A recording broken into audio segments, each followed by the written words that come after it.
Freedom Pioneers of Africa. Hujambo msikilizaji wetu, hii ni Radio Fadhila ikikutangazia kutoka Masasi, Tanzania. Tunakuletea kipindi cha Freedom Pioneers of Africa. Kukuletea hayo utakuwa na mimi mtangazaji wako Edwin Mpokasye.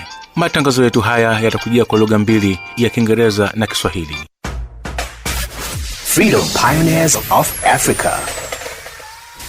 Na leo hii tutasikia historia jinsi Gertrude Mlanga, mwanamitindo huyu, anavyogeuza takataka na kuwa bidhaa za mitindo. Matarajio ya Afrika yanatazamwa kwa namna tofauti na isiyotarajiwa.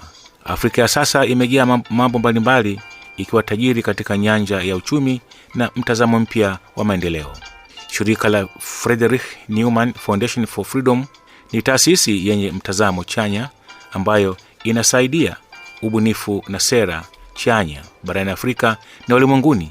Kutana nao katika mitandao ya kijamii. Freedom Pioneers of Africa. Tutasikia kutoka kwa Africa Pioneer wa wiki hii, mjasiriamali mwanamke ambaye amewekeza katika kubadilisha takataka kuwa hazina kwa kugeuza taka kuwa bidhaa za mitindo. Analinda mazingira na kutatua matatizo kwa kupata pesa kwa kile ambacho hakuna mtu anataka. Leo karibu tani 280 za taka ngumu bado hazijakusanywa katika mji wa Malawi. Kila mwaka miji minne mikubwa ya Malawi, Lilongwe, Blantyre, Zomba na Mzuzu, wana idadi ya watu wapatao milioni 1.5 na kuzalisha zaidi ya tani 1000 katika taka ngumu kila siku. Miji hiyo inajaribu kukabiliana na mlima huo wa takataka. Hawana mfumo wa kusimamia taka na ufahamu wa umma juu ya jinsi ya kusimamia ni wa chini. Tatizo linazidi kuwa baya zaidi kadiri idadi ya watu inavyoendelea kuongezeka. Watu wengi zaidi wanahamia mijini na tabaka la kati linaongezeka. Taka zisizokusanywa nchini Malawi kwa kawaida hushughulikiwa kwa njia mojawapo kati ya hizi mbili: kutupwa, kuruka kwa ncha au kuchomwa. Raia wengi wa Malawi wana mashimo ya takataka nje ya nyumba zao na mara kwa mara huchoma taka zilizojengewa. Hii inajumuisha plastiki na vitu vingine vya sumu.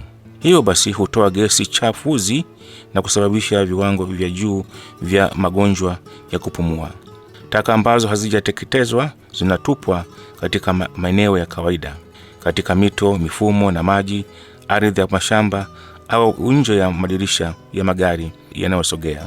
Taka hujipanga katika mifumo ya maji, huvutia wadudu na huleta hatari kubwa za kiafya. Usalama wa mazingira kwa wananchi wa Malawi.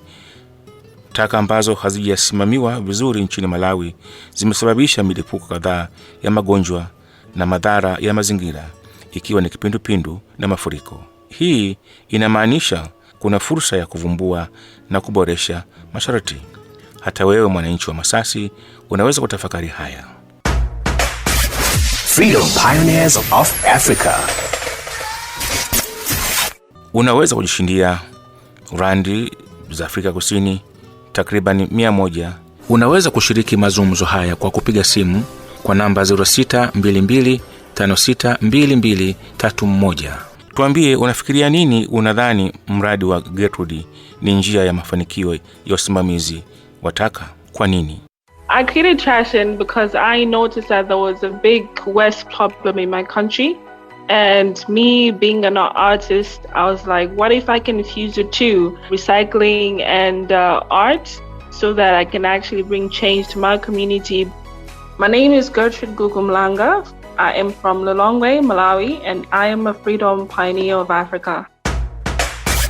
Freedom Pioneers of Africa. As a child, I had artistic freedom, like in my home. So I would say that my passions of today, they were mostly influenced by my art freedom that I had when I was a kid. The environment for me was one of the biggest ways which I knew that I could actually change the society. So with my artisticness, I actually fused in that with the environment to actually create Trashin. And from there, the story has been great.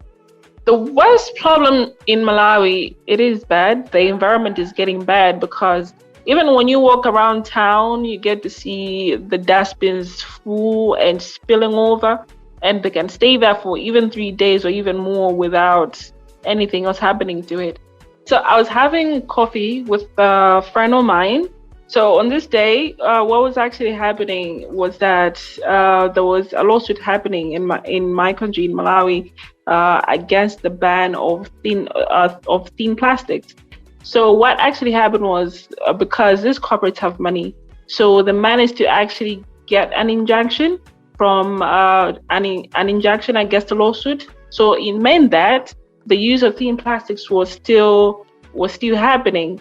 So we were actually just angry and talking back and forth against this use of thin plastics, and realizing that it's actually bringing more harm to the environment. We started talking like, so what can we do? As us being the David and them being the Goliath, how can we actually help our environment against this use of thin plastics?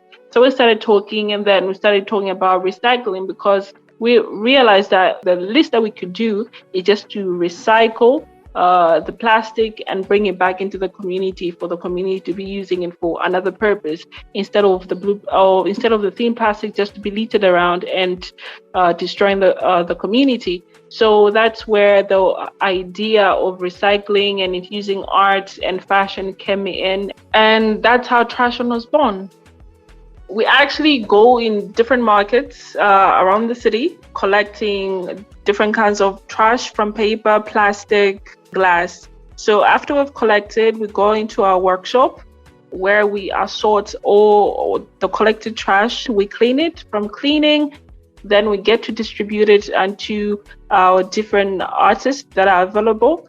And we get to design what kind of product that needs to be made. And from there, then we produce from production, then the final product is made, and voila. One of the biggest lessons that I've learned with Trashon is perseverance, to persevere in each and every storm, because there are so many people that will not understand your passion or what you want to achieve, because it might be a new idea that they've never heard of.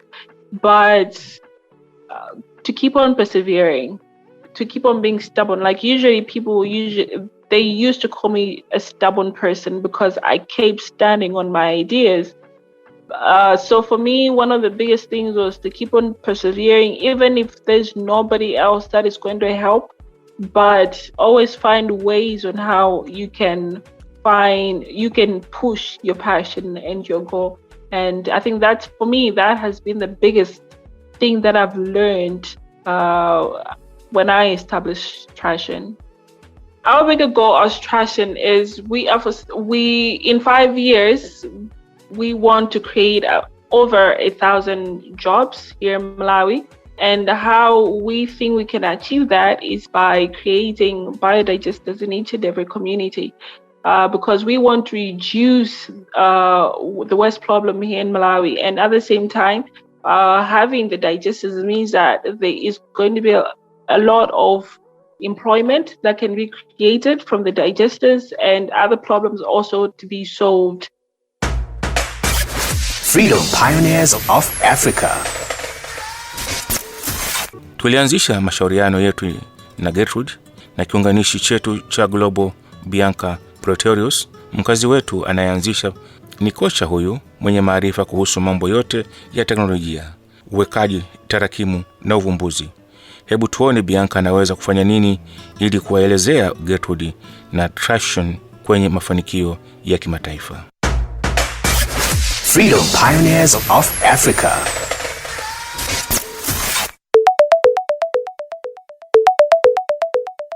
Hello.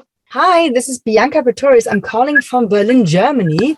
Hi, Gertrude. I saw your business Trashon and I was very excited about it. So am I right in thinking that you have communities that go around neighborhoods and actually pick up the trash from the streets and turn it into fashion and art and products? Is that correct? Yes, that's basically what we do. Mostly it's markets, because markets that I hear are mostly infested with waste.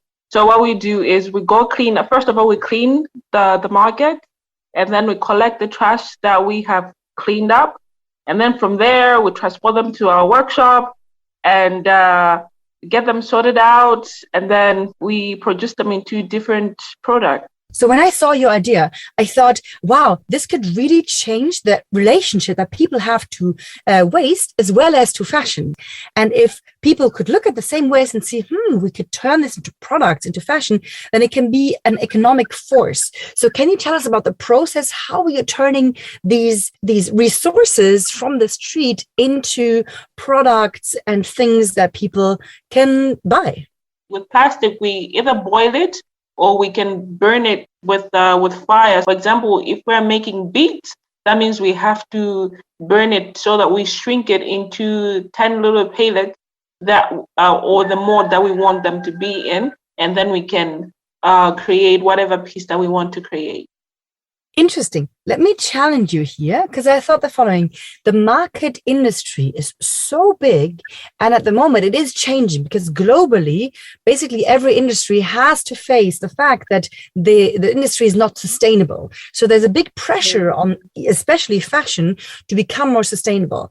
So I see the potential of, if you shift the market from only our market is niche for people who appreciate waste in art, to the market of we manipulate the waste in a way that people don't even recognize it's waste anymore. How do you see that shift, that you would go to the bigger market so that we don't need them to appreciate waste, to appreciate good fashion? What do you think?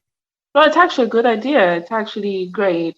I mean, we have other products that are like that, but other products, yes, you can see that this is a recycled product, but other products, they are like that, and people get to appreciate them. Like, for example, when we're making, for example, a purse, because we infuse cardboard and fabric.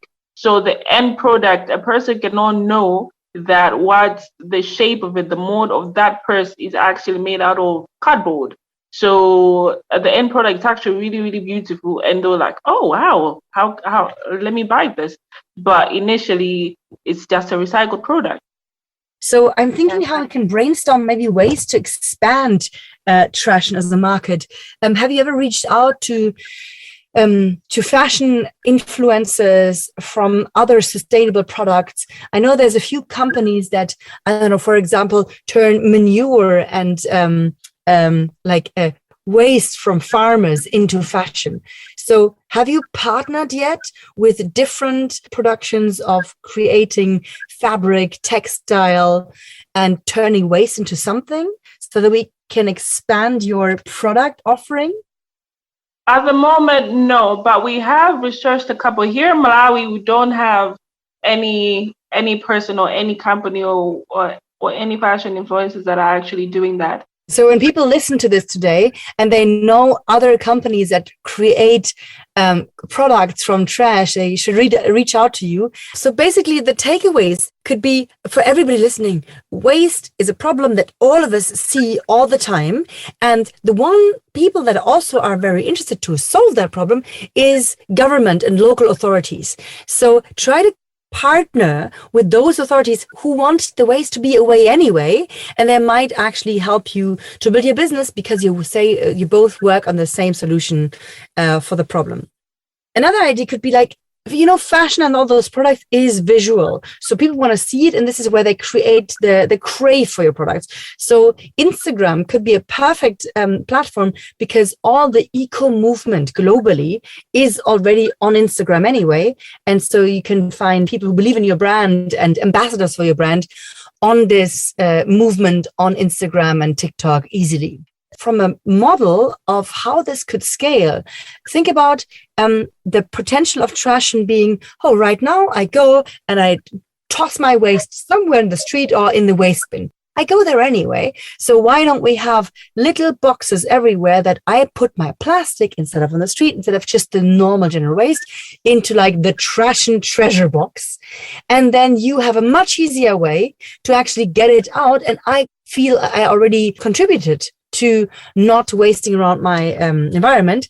And that leads me back to the local governments, because what they also really want to have is not only get rid of the waste, but know where is the waste in the first place. So there is no data existing about where it's messy, where it's not messy. So your company, by having these, I call them trash and treasure boxes, could also collect the data of where is the waste more and less of a problem, so that they can have a map internally of where to help to solve this. I hope this is happening. Thank you so much for talking to me, Gertrude. It's been a pleasure. Thank you very much. Have a good one. Bye-bye. Freedom Pioneers of Africa. Unaweza kuvaa taka zilizorejeshwa kama nguo au kununua mchoro uliotengenezwa kwa taka. Na kwa nini? Unadhani trashing ni hatari ya biashara endelevu? Kwa nini? Unafikiria nini katika kutengeneza taka kama sanaa ya jamii wenyeji? Ingekuwaje kama ungeanzisha biashara ya mtindo au sanaa kwa ajili ya jamii yako? Pengo la ubunifu ni lipi kwenye jamii yako?